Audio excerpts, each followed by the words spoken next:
Vamos abrir nossos boletins e vamos ler esse texto, 2 Coríntios, capítulo 12, versículo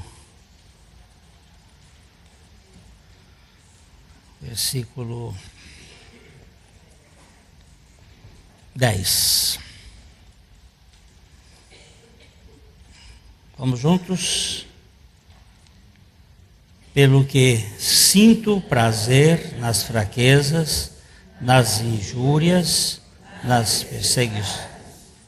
perseguições, nas angústias, por amor de Cristo, porque quando eu sou fraco, então é que sou forte.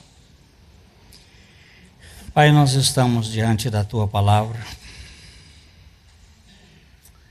e nós precisamos ser desconstruídos pelo Teu Espírito Santo. Esta palavra para nós, ela é difícil de compreender. A nossa natureza orgulhosa, arrogante, tem muita dificuldade de se submeter à Tua palavra. Eu te suplico em nome de Jesus que Tu trabalhes conosco, que Tu nos esvazies, que o Senhor nos mostre de fato quem nós somos e quem nós somos em Cristo Jesus. Traz luz, traz revelação, para que nós possamos ser tratados pelo Senhor.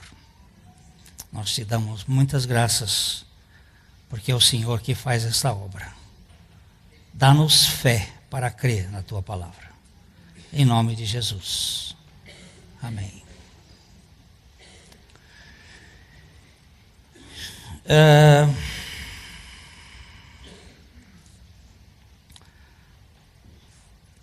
Sinto o quê? Esquisito, não é? Vocês não acham que é esquisito? Sinto prazer.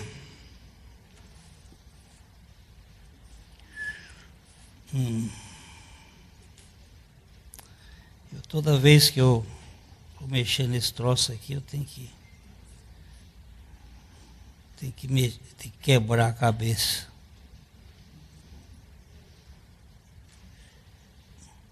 Mas um dia eu aprendo.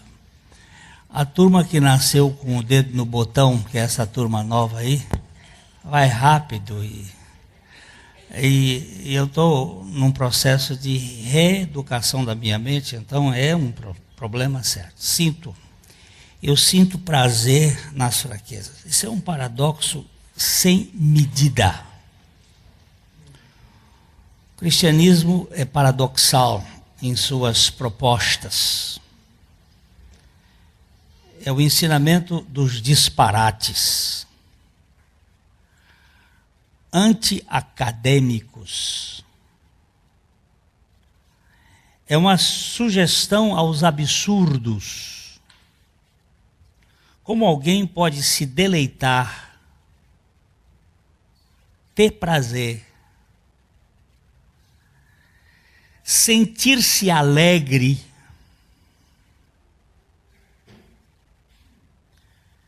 na debilidade, nas ofensas, na indigência, no acossamento e nas aflições por amor de alguém. Neste caso, Cristo. Isso tudo me parece uma loucura total. Não há a menor coerência nesse caminho. Vocês não acham? Sinto prazer nas fraquezas, nas injúrias, nas necessidades, nas perseguições, nas angústias. Sentir prazer na angústia. Por amor de Cristo. E aí essa frase que é, quando eu sou fraco, é então que eu sou forte. Paulo toma a contramão da história humana.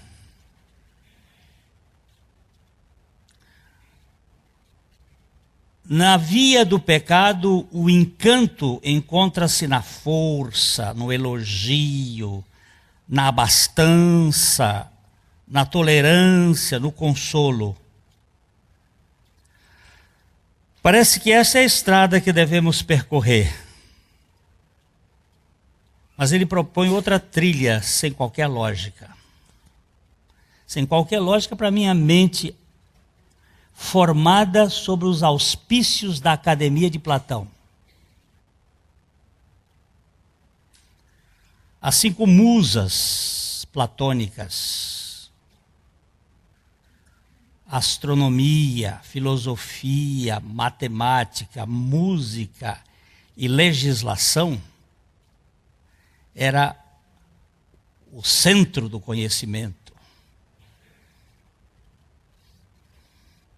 Eles investiam tudo. Você sabe que música é física. Música é uma das 5 musas da academia. E o conhecimento nos incha, nos mantém obesos. Eu estou com umas bolachinhas aqui no bolso, que tem que comer de 3 em 3 horas para poder emagrecer.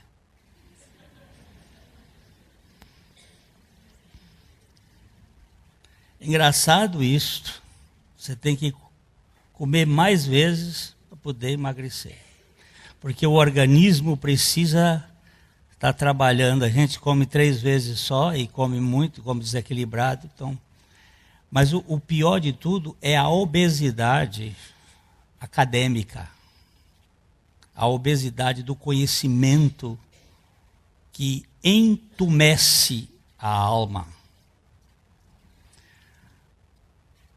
Como é que eu vou sentir prazer num negócio desse aqui? Isso é coisa de doido. A biografia de Adão é marcada pela ascensão ao pódio. A raça adâmica lida freneticamente com a síndrome de altar e vive escalando montanhas para chegar ao topo, com um espírito de gente superior. O pecado nos intoxicou com o vírus da grandeza e não toleramos viver nos vales. Desde a Torre de Babel até aos astronautas no espaço sideral, todos nós sofremos com essa mania de elevação e de importância. Como é difícil a gente viver sem ser reconhecido. Como é difícil. Até os monges do deserto, que fugiam das aparências, acabaram ficando em exposição pública. Alguns deles ficaram colocados dentro de um poste, amarrados num poste, para não dormir, ficar em pé. Um deles ficou 27 anos assim, no sol e na chuva, no frio e no calor, sem tomar banho. Mas era uma exposição nós vamos tratar um pouquinho de humilhação para chamar a atenção. O perigo que o pecado trouxe em nós. Como é difícil você viver longe da apreciação dos outros. No contexto, o apóstolo havia subido até o 3º céu. Parece que ninguém havia subido tão alto quanto ele. Ser singular é um risco sem tamanho. Quem quer ser o melhor sofre demais com a competição. Tudo indica que Paulo era o único nessa escalada sem limites e agora estava em perigo sério. Quanto mais alto, maior é o tombo. Alguns acreditam que Elias e Enoque tivessem subido mais alto porque foram arrebatados à presença do Senhor. Mas que tenha ido e voltado, Paulo parece que era o único. João, posteriormente, talvez tenha tido uma experiência semelhante porque ele foi arrebatado no dia do Senhor e esteve lá em cima. Mas parece que nesta ocasião, Paulo tinha sido o único que chegou a essa dimensão. E quem é grande, a queda é maior.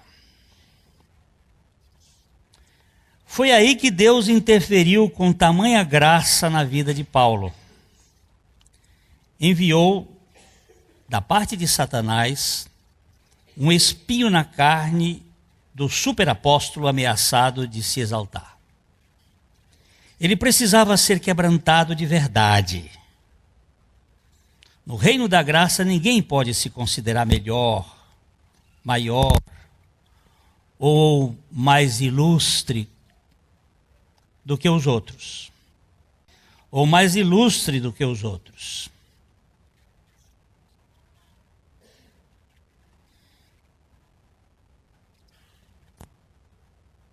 O Evangelho propõe o esvaziamento do ego.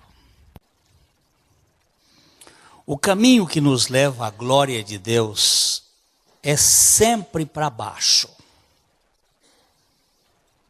O próprio Cristo precisou passar pelo esvaziamento para nos tocar.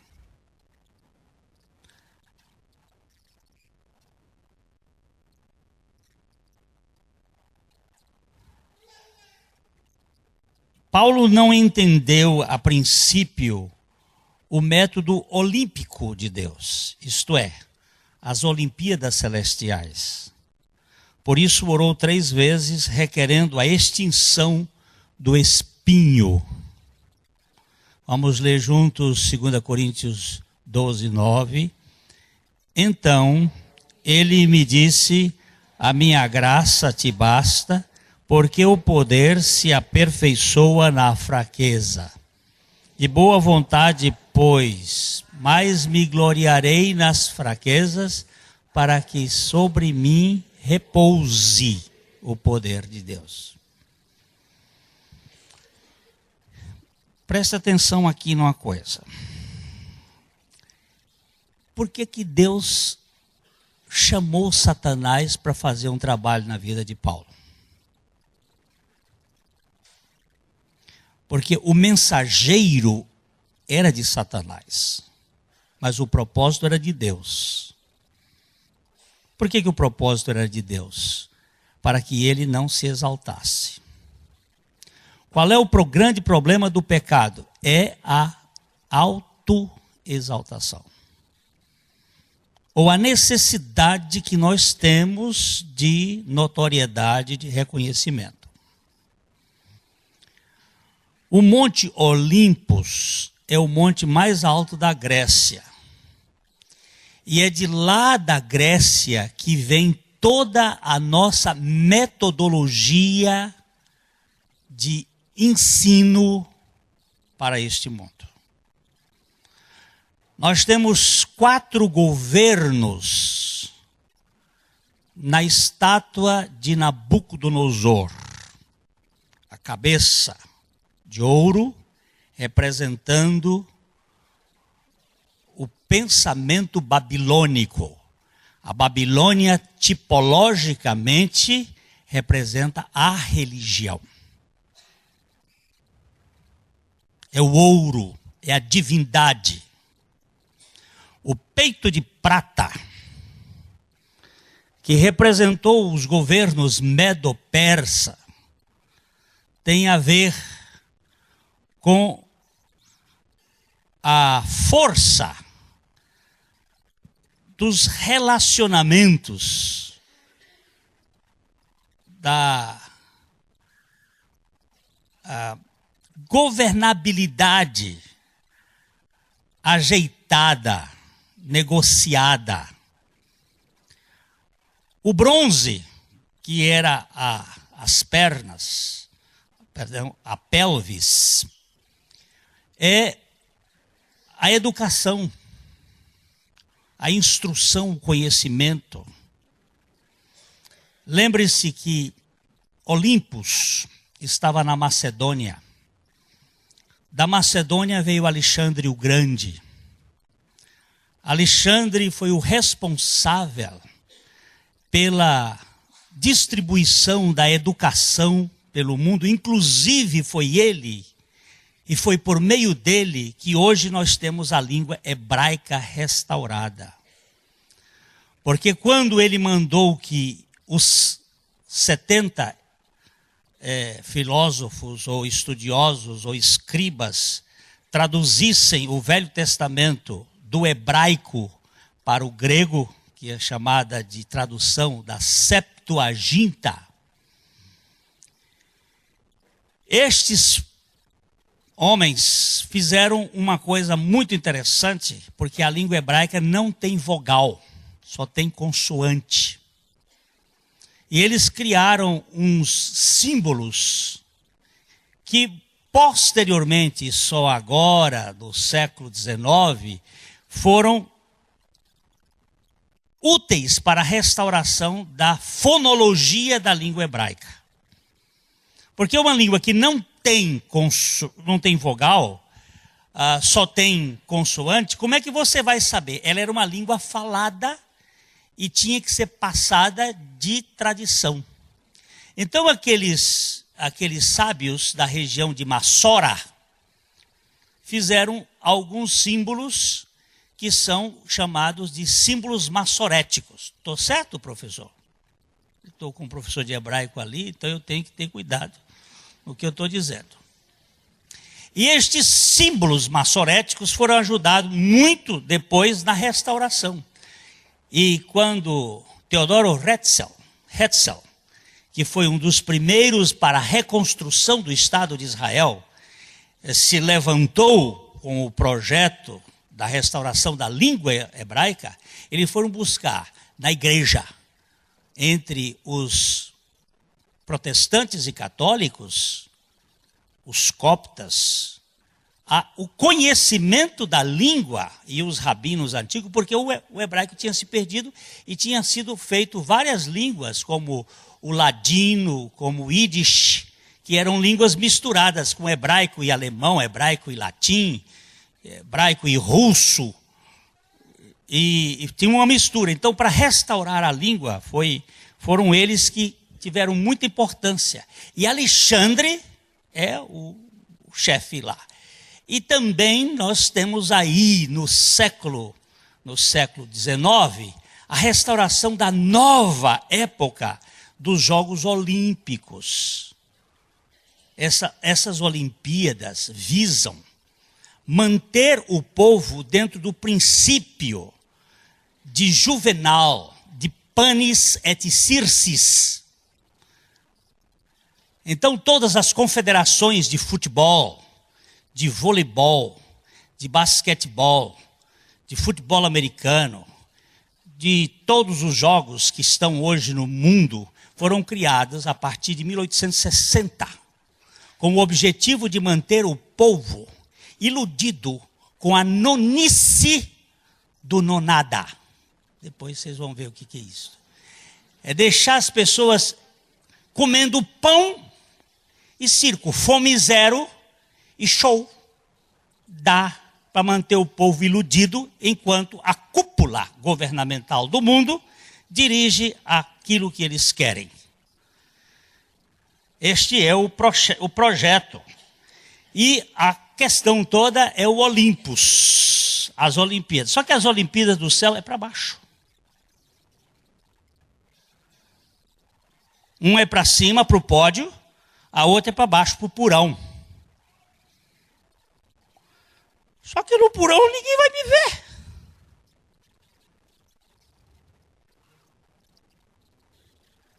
Quem é que vai me ver no porão?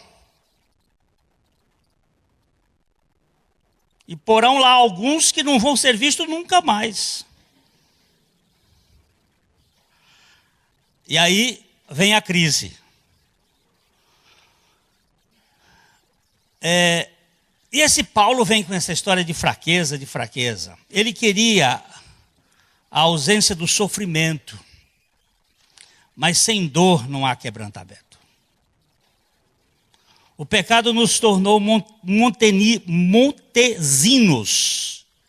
e pretendentes ao auge na escala social.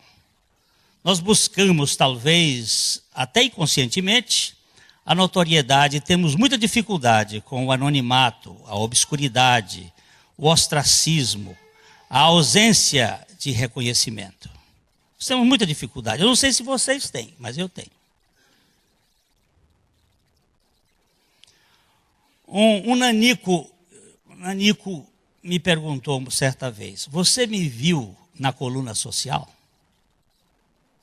Olha só, saiu da coluna social e vai perguntar ao outro, você me viu na coluna social? Há muitos que pagam aos cronistas para serem anunciados e fotografados. Outros não procedem assim, embora ambicionem uma cadeira no parlamento, um título de nobreza, um diploma de mestre, uma presidência num sindicato, ou até ser síndico de um prédio. Eu vou depois ler uma coisa engraçada. Eu acho que à noite eu vou ler um político angolano escreveu uma coisa, ele disse, eu estou cansado de ficar nessa perrenga com os egos. Ego de gente que quer ser secretário do coral da igreja. É uma coisa assim, é uma coisa doentia, é uma coisa só para ter um título, uma coisa. Quem é você? Nós estávamos olhando um homem lá nos Estados Unidos, que é dono de uma firma que tem 240 mil funcionários. 240 mil funcionários é uma cidade maior do que Cascavel. Ele é o porteiro da igreja. Não que ele contasse isso, quem contaram foram as pessoas que o trabalho dele é ajudar aos sofredores. Foi ele quem financiou a nossa ida para os Estados Unidos, mas nós não soubemos da boca dele. Não foi a igreja aqui, como disseram alguns aí, que a igreja estava pagando bolsa de estudo para um grupo ir lá para os Estados Unidos, quando tinha outras coisas para fazer aqui. Cada um pagou sua passagem e ele pagou todo o curso lá para a gente poder ter desenvolvimento e conhecer que Deus trabalha por trás dos panos. J. Blanchard disse que a maioria de nós tem um apetite exageradamente grande por louvor. Queremos ser apreciados nas entrelinhas, enquanto o nosso orgulho muitas vezes vem disfarçado de humildade. O maior perigo da fé cristã é a arrogância vestida de trapos. Daí Blanchard acrescentar, Deus pensa mais no homem que pensa menos em si. Aliás, ele nem mesmo pensa em si, uma vez que já morreu com Cristo. Deixa eu dizer uma coisa. Eu quero abrir coração cada vez. Eu luto com a ideia do elogio. Às vezes, quando eu faço uma mensagem, eu quero que minha mulher me faça uma apreciação. Eu sei que ela é uma das pessoas mais honestas comigo. E quando ela não gosta, não gosta. E diz. Tem muita gente que não gosta, mas não diz. E quando gosta, eu fico todo cheio. Eu sei que ela gostou e eu fico... E eu disse, Senhor, eu não verbalizo, mas eu digo cá no meu coração que eu estou esperando. Eu não mostro, porque o orgulhoso pior não é aquele que demonstra, é aquele que mostra que é humilde, mas que no fundo é um arrogante. E a coisa é muito séria. Por isso que eu vejo Paulo aqui, dizendo, eu sinto prazer.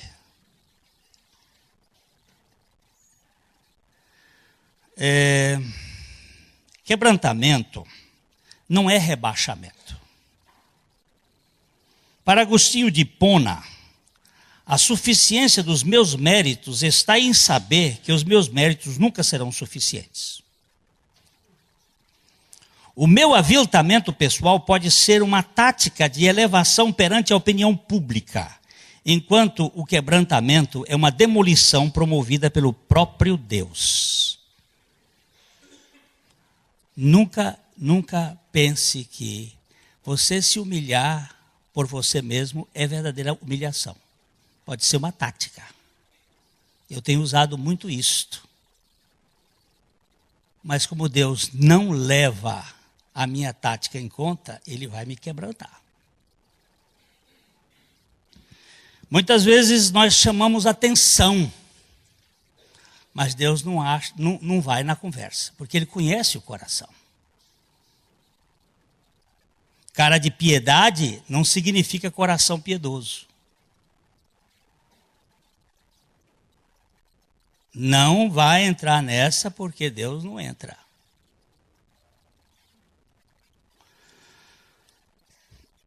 O Senhor precisava quebrar o apóstolo Paulo e mantê-lo quebrado até o fim.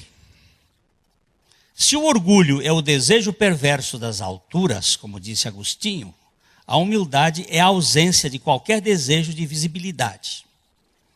Para conservá-lo humilde, o Senhor convocou um mensageiro do inferno, a fim de humilhá-lo de modo severo. Escuta com os dois ouvidos, não deixa escapar, não.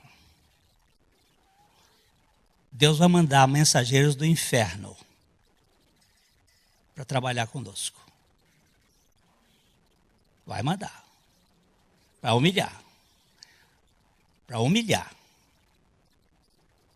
Porque nós somos arrogantes. A nossa história é uma história de arrogância. E eu tenho muito mais medo da arrogância espiritual do que da arrogância política e filosófica e de conhecimento. Paulo não se humilhou perante o Senhor, uma vez que em sua humilhação ele podia ainda se exaltar por ter se humilhado. Na verdade, Paulo foi humilhado.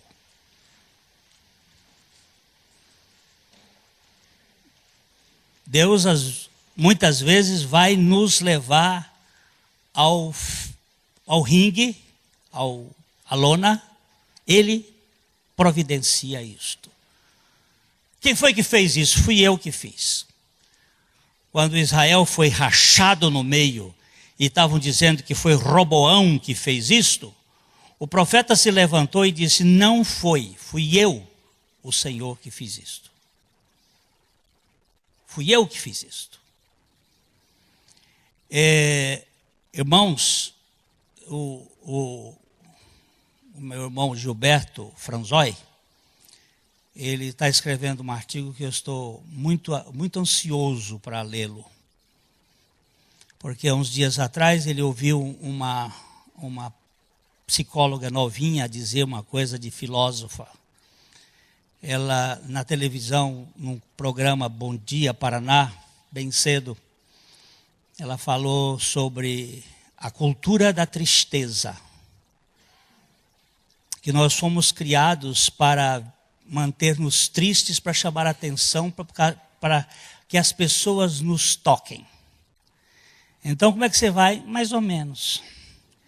Isso é uma forma de você gritar, porque nós, desde pequenininho, quando a criança cai, todo mundo corre. Quando ela chora, todo mundo corre.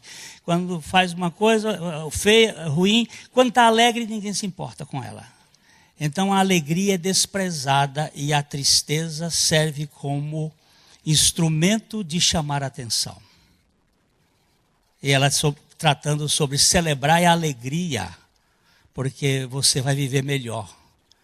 Você fica com essa cara aí de caju murcho. Para quê? Chega em casa cansado, mas pode ser cansado e alegre, mas chega em casa com aquela cara, como é que vai? O dia hoje foi horrível. Aí o outro chega e mete a mão. Se chegar dizendo assim, olha, foi maravilhoso o dia, ninguém dá atenção para você. Então, a cultura de chamar a atenção, fica com essa cara desgraçada, chamando a atenção para quê? Se Jesus já lhe aceitou. Cara, o que eu estou fazendo na vida? Mantendo essa doença? Por quê? Por quê? Ou então vai tomar remédio logo, cara. Tem remédio para distimia, tem remédio para depressão. Se não tem, quando eu uso óculos, porque eu não posso ficar sem ele. É muleta. Às vezes preciso tomar apraz. Para viver mais aprazivelmente. Jesus disse certa vez, em Lucas 11, há um grande risco na humildade patrocinada pela própria pessoa humilde, que se humilha. Muitos acabam se vangloriando de sua aparente modéstia. Por outro lado, a humilhação, quando vem na voz passiva, isto é, quando somos humilhados, raramente aceitamos como benéfica. Nunca achamos justa a humilhação, mas é aqui que se encontra a legítima escola de aprovação dos discípulos de Cristo. Não é na academia, não. É no porão. É no esquecimento.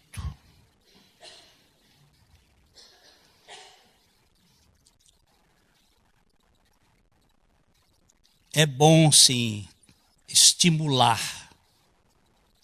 Estímulo é uma coisa, mas cuidado com estimulação demais, que vai virar uma mulação.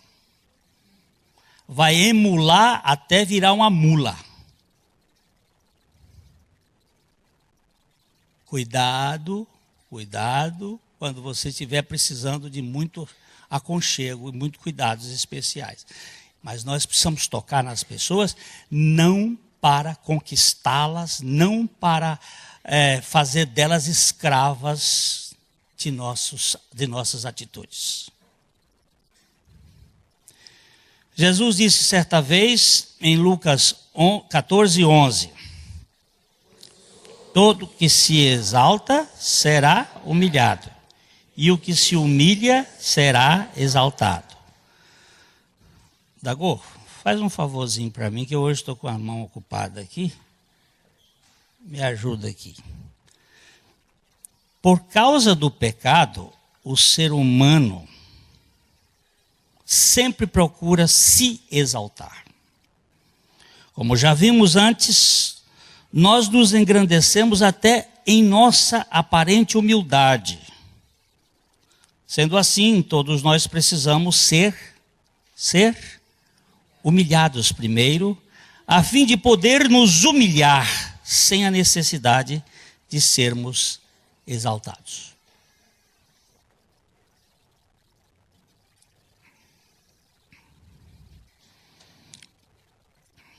No dia da inauguração daquela capela do acampamento Canaã, eu vi uma oração paradoxal. Eu agradeço, Senhor, da minha humildade.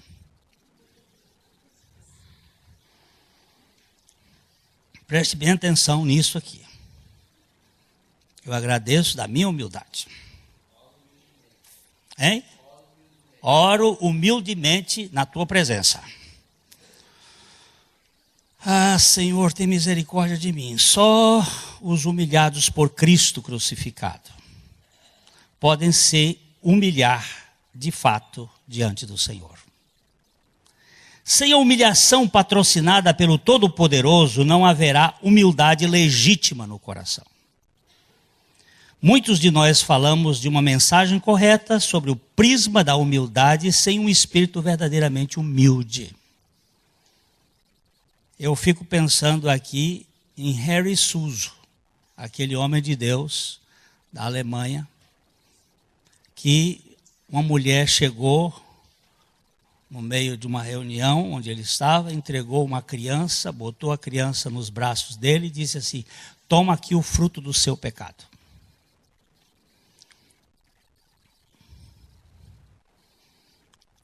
Harry Suso, diz o livro As Janelas Mais Amplas de Deus, de Deverne Fromk, era mais puro do que uma pomba. Ficou com a criança nos braços e perguntou a Deus: o que eu faço?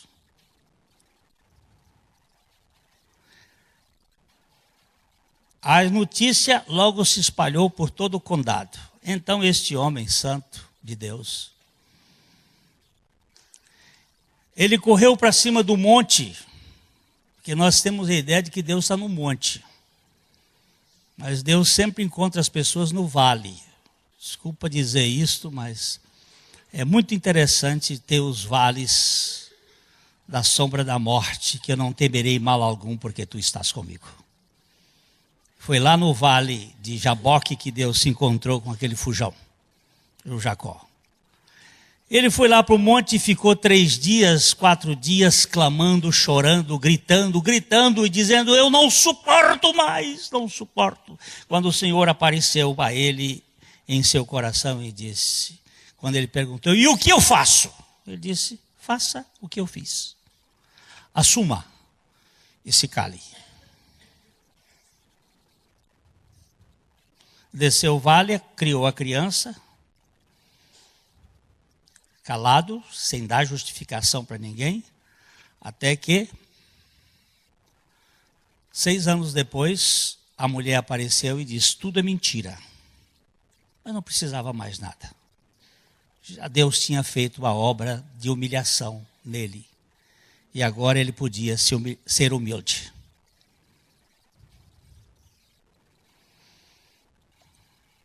Eu me defendo demais, eu não sei se vocês se defendem. Eu tento sempre apresentar uma boa imagem perante o público.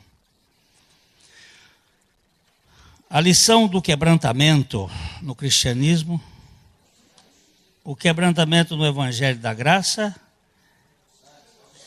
Agostinho, estou ficando mais velho ainda e vou precisando de vocês. Não é Alzheimer ainda não. Agostinho disse também que a humildade é a virtude cristã, que aquele que a tem não sabe que a tem de verdade, pois no dia que ele souber que a tem, vai se orgulhar de sua humildade. Vangloriar-se da sua humildade é uma contradição de termos. Então, de quem é a humildade expressa na vida do cristão? Com certeza não é dele mesmo. Se for dele, mesmo cristão como Paulo, estava em perigo de se exaltar com a grandeza das revelações. A lição de quebrantamento no cristianismo é nesta ordem. Nós sempre nos exaltamos. Nós sempre nos exaltamos. Nós nos glorificamos até nos atributos do Senhor, como acontece no caso da humildade. Esta é uma qualidade essencial de Cristo e nunca do cristão. Por isso que ele diz: aprendei de mim que sou manso e humilde de coração. Ele não disse: aprendei comigo. Pastor Uzá, lá no Piauí, um velho presbiteriano, ele me chegou depois que eu preguei em Teresina a mensagem em cima desse texto, e eu disse: aprendei comigo, Jesus, aprendei comigo. Ele chegou para mim e disse: vem cá, filho, você pode aprender comigo e depois desaprender, mas se você aprender de mim, você não vai desaprender nunca mais, porque aquilo vai ser transmitido de mim para ti. Aí ele foi me dar uma aula do grego e disse: ô pastor, obrigado, que eu nunca mais vou dizer aprender comigo. É aprender de mim. É uma transfusão de sangue. O meu irmão uma vez foi fazer uma cirurgia no interior do Piauí. Sem recursos.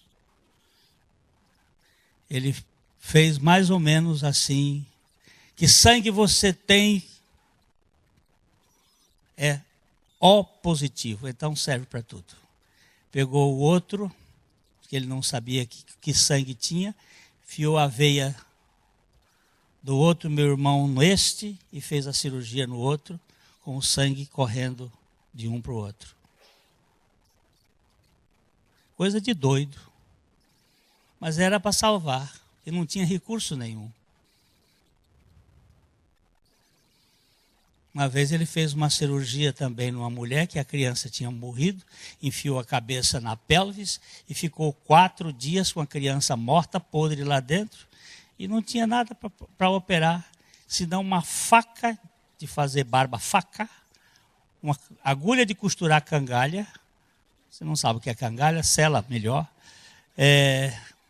meio litro de cachaça, 2 lenços, sem anestesia. E a Maria está lá viva até hoje. Ainda fez uma ligação de trompa.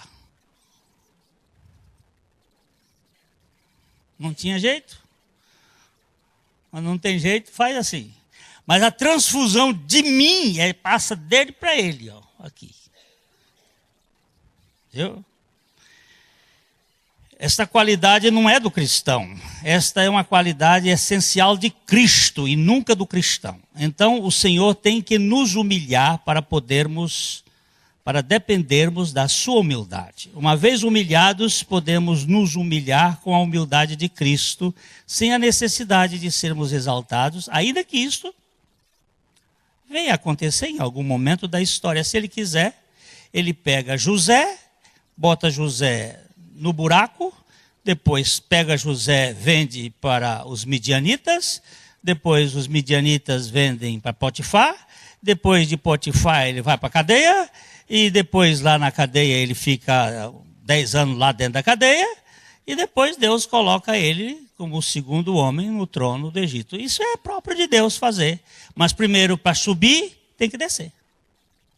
Porque quando sobe, depois que desce, não se orgulha mais nunca de ter subido. Mas quando sobe sem descer, ninguém aguenta. O quebrantamento no Evangelho da Graça é a retirada do orgulho da alma pela cruz de Cristo. Precisamos ser esvaziados de nossa força egoísta até chegarmos à fraqueza total. Quando estivermos em astenia plena, estaremos no terreno da onipotência divina. Aquele que não pode mais, dependendo daquele que pode tudo, vira um onipotente. É engraçado isso. Uma das cenas mais lindas que eu tenho visto nesses últimos anos é aquele pai que resolveu dedicar a vida para um filho que tem uma paralisia cerebral, e ele já fez mais de 40, como é que se chama aquele Ironman, aquele triatlo de correr 42 quilômetros, nadar 3 quilômetros, andar de bicicleta, e ele com aquele filho o tempo todo, mais de 40 vezes. E a coisa mais linda é ver aquele filho chegando, e o pai naquela alegria, às vezes correndo com ele. Aquele filme, não há uma vez que eu vejo aquele filme que eu não choro, não chore.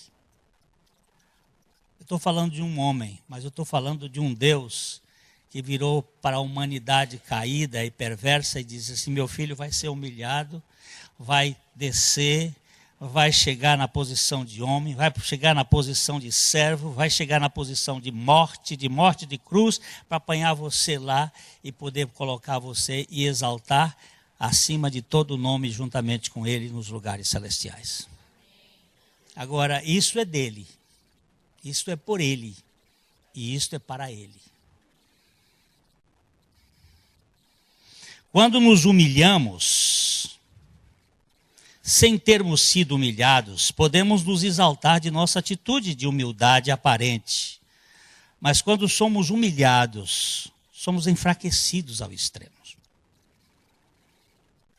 No perímetro da fraqueza absoluta, todos os crentes em Cristo são constrangidos à dependência de Deus e, deste modo, todos nós nos tornamos supridos pela sua onipotência.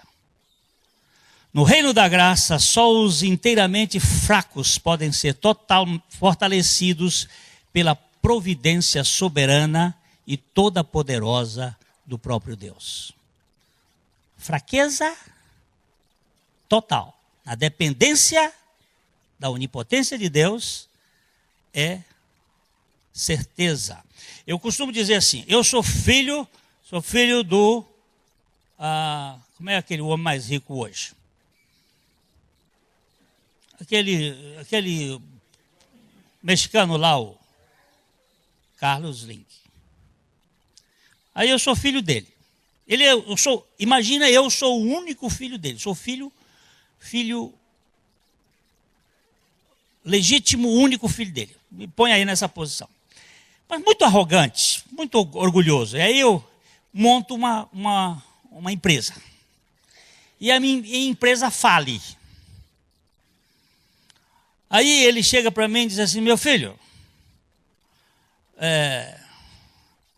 deixa eu injetar um dinheiro aqui na sua empresa. Não quero. Se o senhor se fez, eu me faço. E tem esse como é que é? Self-made. Os homens que se fazem por si mesmos. Essa turma é insuportável. Tudo meus parentes legítimos. Aí ele se fez. E aí o pai diz, não, meu filho, eu vou botar aqui na sua... Não quero nada que é seu. Eu vou me viver. Se o senhor ficou rico, eu também posso ficar. Como é que se chama isso aí? Hein? Burrice?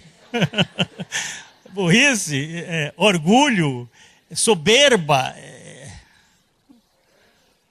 Meu filho, tudo que é meu é seu, meu filho. Mas eu não quero. Eu quero ter a condição de chegar na posição de ter chegado aqui como o senhor chegou. Não quero.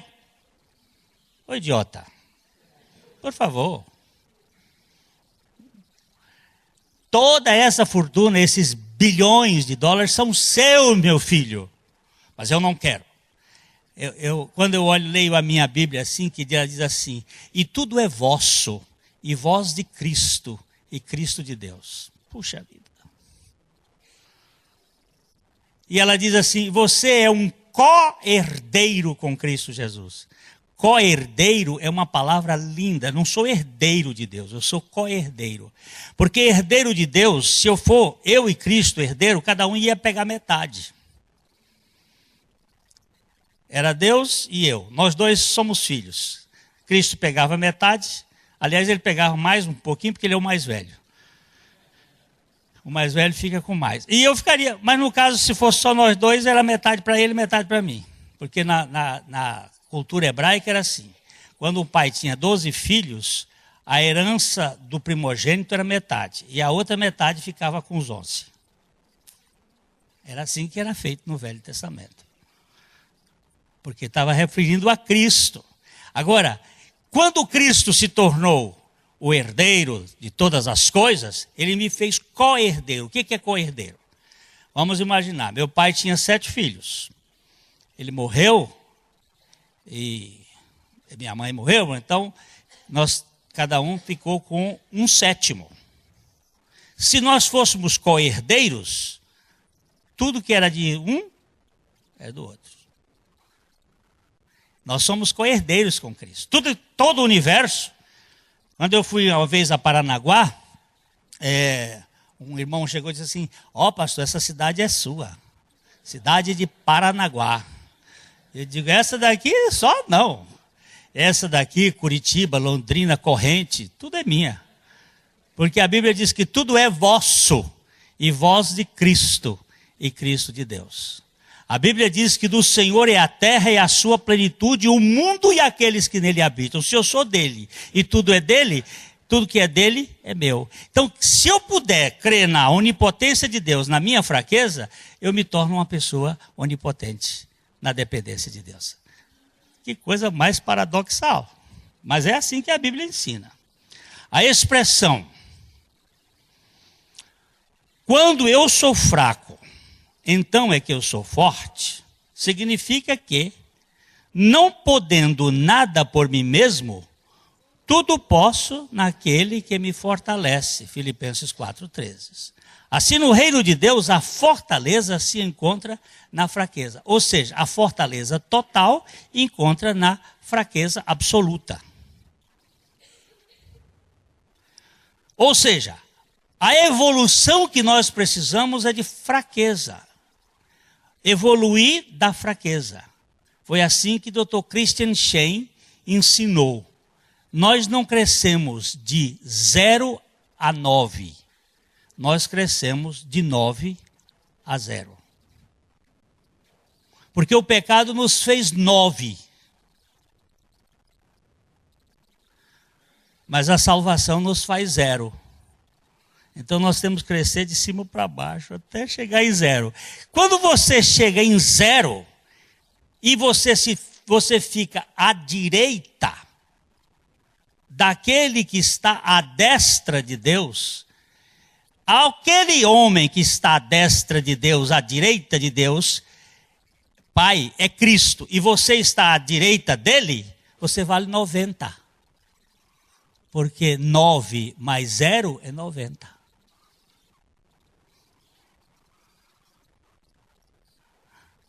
E aí todo o seu valor vai aumentando cada vez mais que você evolui em 0. Se você virar 2 zeros, Cristo vale 900 e ele vivendo em você, você vai ser 900.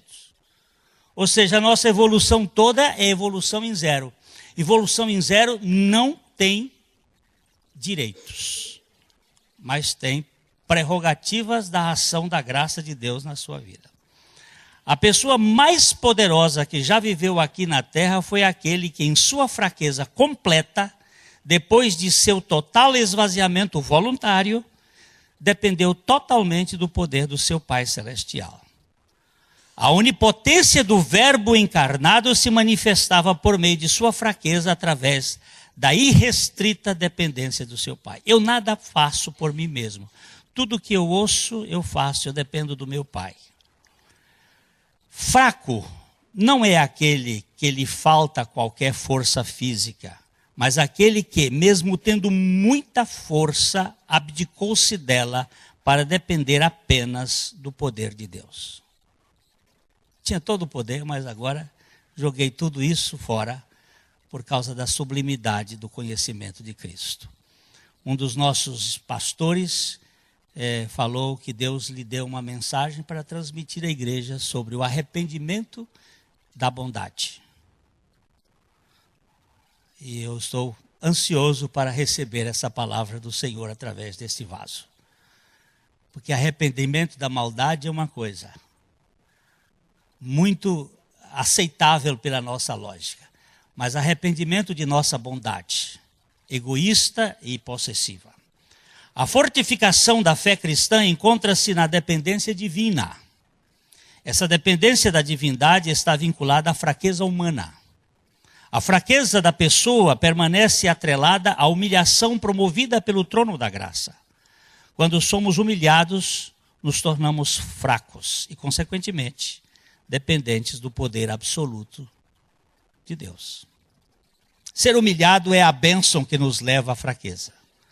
Conviver com fracos aqui na terra, mas na dependência de Abba, é viver na fortaleza do poder integral de Deus, do Deus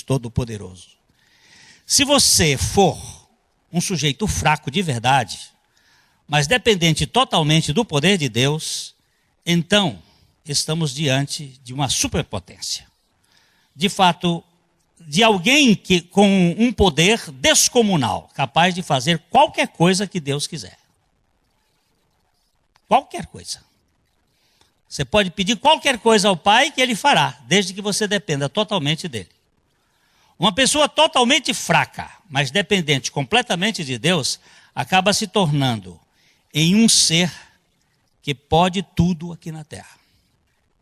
A nossa real fraqueza, sob a promoção absoluta de Deus, se constitui na mostra da onipotência divina, na impotência humana. Se nós dependermos totalmente de Deus, se eu, filho do Link lá, sou dependente totalmente dele, todo o dinheiro dele está à minha disposição. Dos homens é mais difícil, mas em Deus não. O nosso modelo existencial é Cristo, do começo ao fim. Uma vez que nós morremos e ressuscitamos juntamente com Ele, toda a nossa história depende desta vida compartilhada, que segundo Coríntios 13:4 nos diz, porque, de fato, foi crucificado em fraqueza, contudo, vive pelo poder de Deus. Porque nós também somos fracos nele, mas viveremos com ele, para vós outros, pelo poder de Deus. Que coisa mais preciosa. Ele se tornou fraco e dependeu do poder do Pai. E nós nos tornamos fracos nele, para que o poder dele se manifeste na nossa fraqueza. Qual é o problema que nós enfrentamos? O problema que nós enfrentamos é o problema de nossa absoluta necessidade de poder de nós mesmos. Que Deus nos dê graça a dependermos somente dele. Amém. A mensagem que você acabou de assistir faz parte do Ministério de Comunicação Palavra da Cruz. Temos um grande acervo de estudos bíblicos em áudio e vídeo. Distribuímos também, gratuitamente, o jornal mensal Palavra da Cruz. Entre em contato conosco pelo fone fax 0 operadora 43 3322 3037 ou pelo e-mail com@palavradacruz.com.br. Visite-nos também pelo site www.palavradacruz.com.br. Graça e paz.